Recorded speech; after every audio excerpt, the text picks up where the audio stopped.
شالوم شالوم شالوم بيتسب እግዚአብሔር አምላክ ሰላም እንጸጋና የክርስቶስ ምስኩልኩም ይው አናሁም ሰላህ ዲኔ ከምኑ ክርስቶስ ዝገልጽ ትውልዲ ዓለም ለኸ ቤተ ክርስቲያን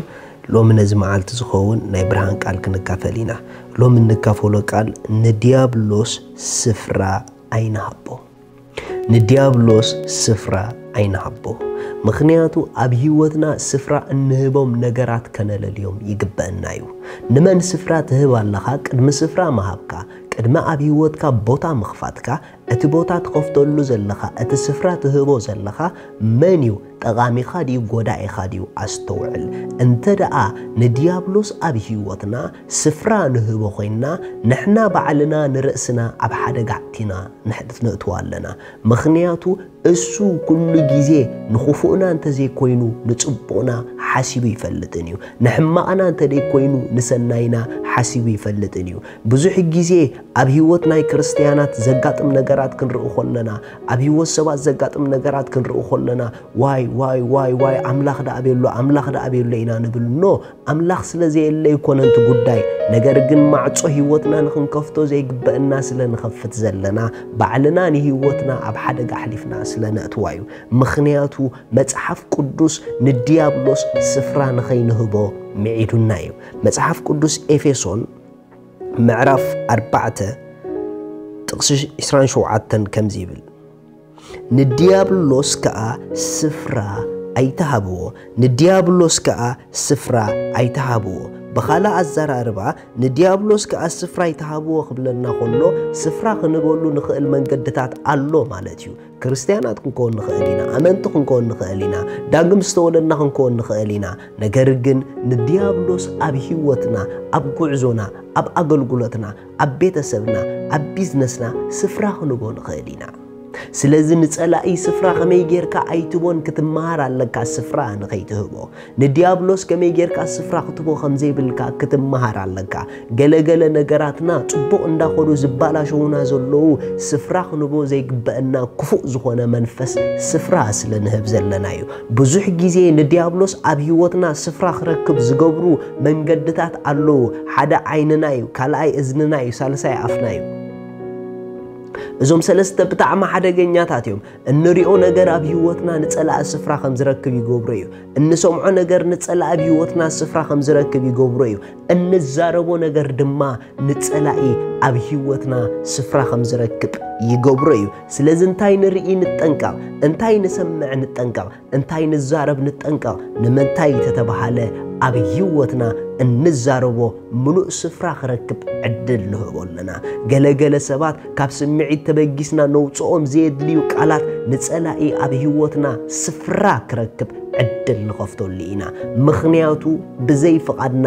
ብዘይ መንገድናትና ማንም መንፈስ አብ ህይወትና ስፍራ ክረክብ አይክእልን እዩ ስለዚ ነቲ ኹፉእ ስፍራ አይተሃብዎ ንምንታይ ነገርኩም መታንከ ያኽፈአልኩም ብዘይ ምቁራጽ ክቡር ነገር ረአዩ ብዘይ ምቁራጽ ክቡር ነገር ስምዑ ብዘይ ምቁራጽ ክቡር ነገር ንዛረብ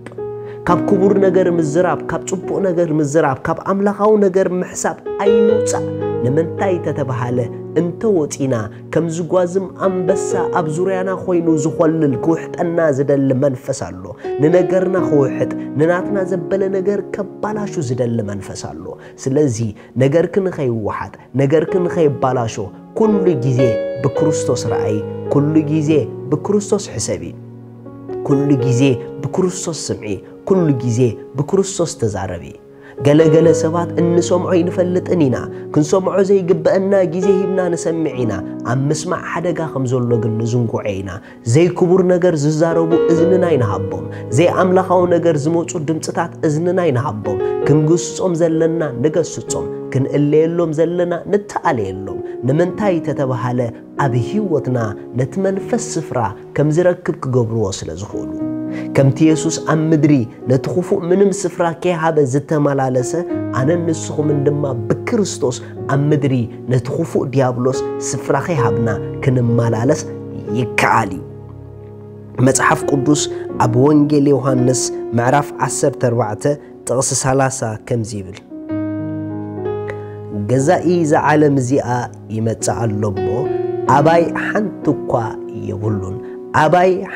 እኳ የብሉን دقيم مساخاتكم بزوح أي زاربني ريخم يسوس كريستوس حدا نجر أركيت يفلت نيرو جزاء ذا عالم ديابلوس أب وحنت نجر كم زي يقول لي فلت نيرو بخالا الزراربا نديابلوس أب يسوس كسرحن كبالاشون زخلو عدلنا قات أمن أي نقرون نمنتاي تتبهاله يسوس بززاربوت أنقويو بزحسبوت أنقويو بزسمعت أنقويو بزريوت أنقويو That's why إذا استنقلن أفدجيتات نديابلوس أبيه وتو سفران خيرك بتاعتنا لين سلاز برهزر حفتي حوي أبوي هدي معصوهم عصوه نخفت زي قبو أي تخفتلو مخنياتو ليتن معالتن أبزورياهم كل الزبل كمتنا أبي لحديات أبزوريا خاتك أتتكال لهررت أبل عليه يزبولو لكعكم ودما كمتنا قايل زبولو لكعكم ودما نحنا خا أبزوريانا كجز الناس دللي كأتونا زدلي رسح زخونة دمتات الله